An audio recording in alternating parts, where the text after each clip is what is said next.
I know what you're thinking. It's yet another review of yet another executive four-door saloon.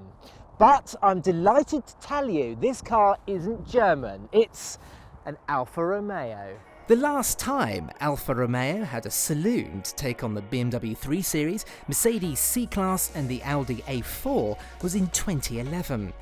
And with the German rivals and Jaguar's very own XE being ultra desirable and competent, the Giulia has to be good, strong and desirable. And from the outside, it's a handsome thing. Things don't fall apart in here either, and I mean that quite literally. But that's not the thing that strikes you the most though. The cabin quality is very good, but it's the design of the dashboard. I love the way that it swoops round. It's little design details that you really notice, like Alfa Romeo embossed on the headrests, the cowled instrument binnacles, the dainty steering wheel and these aluminium paddle shifters. It's clear somebody has put a lot of thought and effort into designing this cabin. For the most part, the quality is absolutely fine. The plastic's all at the top of the dash, on top of the doors.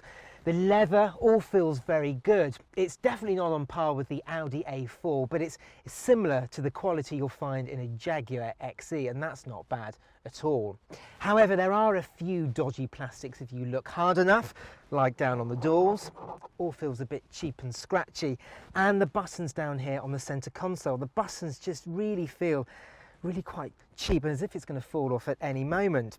It's hooked up to an infotainment system that's absolutely fine. It's not as intuitive as BMW's iDrive system, but like I say, it works good enough. Storage wise, well, there's a couple of cup holders down here. There's a space under the central armrest. And whilst the door bins don't pass the Carbuyer big bottle test, the glove box most certainly does fill a 1.5 litre bottle of water.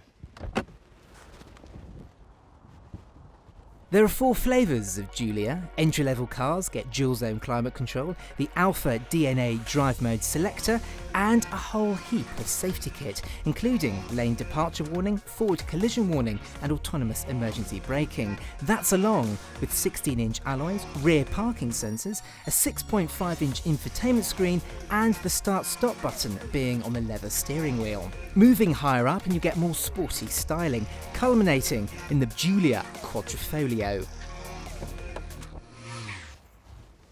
In the back, and whilst these door apertures aren't particularly wide, once you're actually back here, the space is pretty good. That seat is set up in my driving position. I'm just over 5'10", and I've got a very good amount of knee room. And despite this car having a sloping roofline, headroom is absolutely fine. Now, there is a third seat belt here in the middle, but I really do struggle to see fitting a third person in here, thanks to the middle seat not being particularly wide and this enormous transmission tunnel. Elsewhere, well, we've got a couple of cup holders here, we've got nets in the back of the seats, and we've got ISOFIX points in the 2 outermost seats. It's good news round at the boot as well, because the boot volume is the same as the BMW 3 Series at just over 480 litres. The opening is nice and wide, there's not much of a lip either, and the boot is nice and square. Now, you can make it a little bit larger with folding rear seats. There's a couple of handles here, and let me just run around the side and pull these seats down. It's really quite straightforward. And when you do that, you've got a larger boot. Here's the Carbuyer suitcase. You can see the benefits of that small lip. And due to those seats folding almost completely flat, moving those suitcases right to the front of the boot is a piece of cake. Under the bonnet is all very straightforward, so there's 197 brake horsepower, 2-litre turbo petrol and a 2.2-litre diesel with 148 or 178 bhp. For performance fans, there's a 2-litre petrol with 276 bhp, or for the power hungry, there's the Quadrifoglio with 503 brake horsepower. I know the diesels will be the default choice, but don't overlook the 2-litre entry-level petrol engine. It's smooth and very quiet, but naturally, if you're a company car driver, you're going to be wanting to go for the diesels.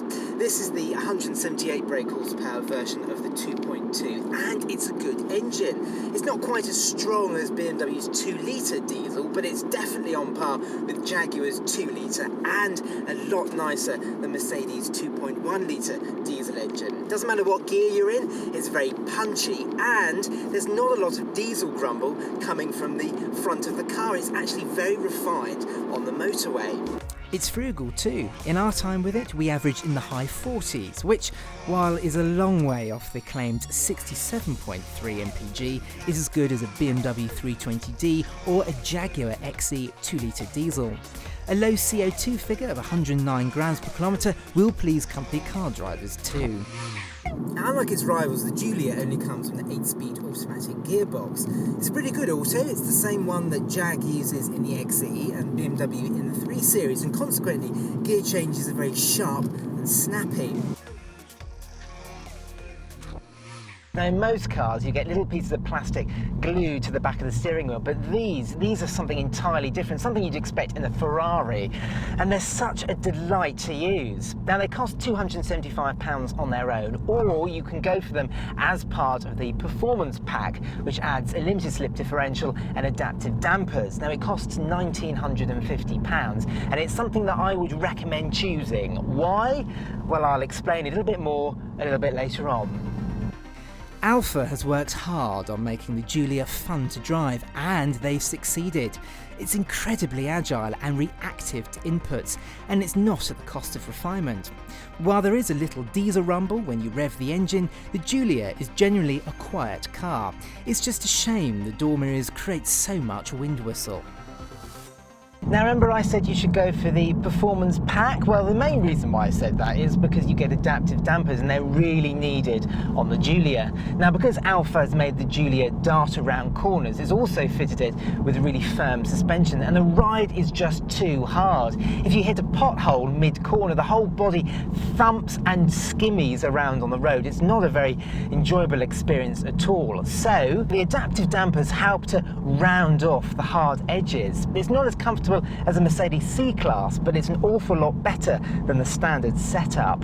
And the Jag is slightly more agile and fun to drive too.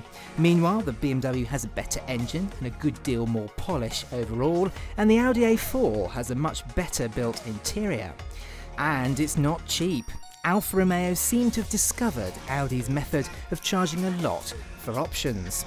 This car is the type of car you'd go for. It has nice alloys, metallic paint, and the aluminium paddles and so on, and it costs over £40,000. But that really is the limit of the Alfa's negatives, because this is an extremely competent car, and I haven't been able to say that about an Alfa Romeo for years. Put it this way, if you were intending to go to your BMW dealership, you could divert off into the Alfa Romeo dealership and buy one of these, and you really wouldn't be that disappointed. Now, if you've liked this review, make sure you like it and subscribe to our channel by pressing our logo. You can also watch our review of the Jaguar XE and our playlist of best executive cars.